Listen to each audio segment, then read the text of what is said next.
Dobrý deň, poďte ďalej. Našli sme to, dobre? Áno, poďte. Vivienka, povedz dobrý deň. To je úplne originálny dom, zariadený. Áno, to sme si navrhli my s manželom spolu. Tak poďte ďalej, poďte sa pozrieť. A manžel je architekt, ja som dobre počula, a vy?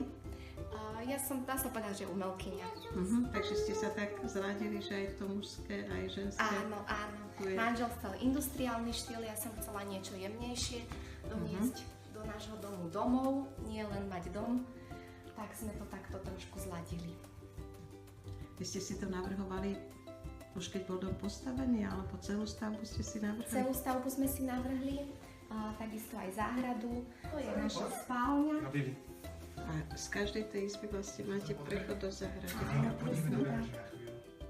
Staré rodiny. To kupujete na nejakých burzách, áno, starých. Vám niekto daruje? Už vás poznajú ľudia? Áno, niekedy sa stalo, že nám aj daruje. Mali sme tu aj opravára okien a asi o týždeň sme si od neho našli pred dverami darček a nechal nám takú starú vodováhu, napísal tam na listok smajlíka, že teda darček pre vás, keď máte radi starožitnosti. Tak to je milé. Sme pátrali chvíľu, že od koho to máme, potom sa on priznal, že sme si našli darček. Super. A poďme sa ešte pozrieť do tej ďalšej izby, to je detská. A tuto sú naše detičky. Ups, toto je domáci pár s najmladšou.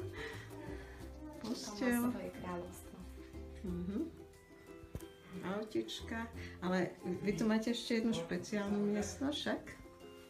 Tu garáž. Mohli by sme sa aj tam pozrieť? Dobre, tak poďte. Takže vítajte v našej najzaujímavejšej miestnosti pre pánov. Takže tu je garáž, kde parkujeme nášho člena rodiny. Z veterána, hej? Tohto veterána, áno. A v podstate garáž je spojená s obývačkou. Čiže vlastne z obývačky je to pekný dekoračný prvok. Z obývačka je prepojená vlastne s garážou a tu v podstate keď tá dráha vzadu, to je čo?